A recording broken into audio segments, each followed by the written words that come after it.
The Project Veritas videos that have been making the rounds of late.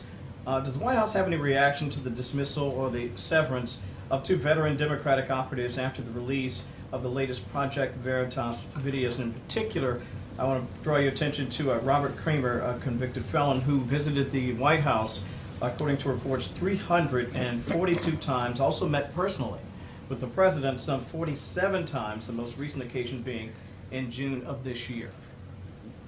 Well, I've been asked about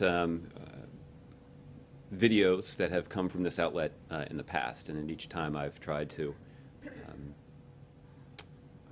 urge people to take those reports not at face value, and not just with a grain of salt, but maybe even a whole package of salt, because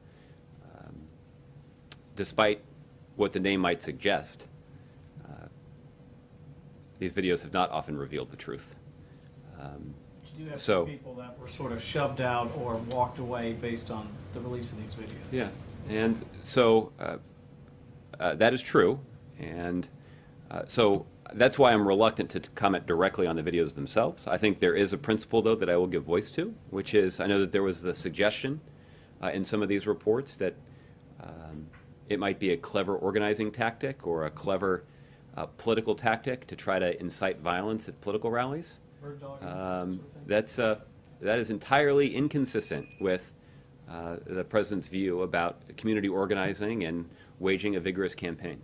That we should attempt and we should have so much confidence in the power of our persuasion and in our arguments that we shouldn't have to resort to violence, and in fact it is completely inappropriate to resort to violence to advance a political goal. And that certainly is a principle that the president strongly believes in. As far as Kramer is concerned, with all those visits here to the White House in particular, I'm wondering, is that a reflection of the ethical standards of the Obama White House, that a guy like that, who, at least according to the videos, admittedly, these videos are in some dispute in some circles, seems to be suggesting voter fraud, a person who is a convicted felon, who is an often frequent visitor here at the White House.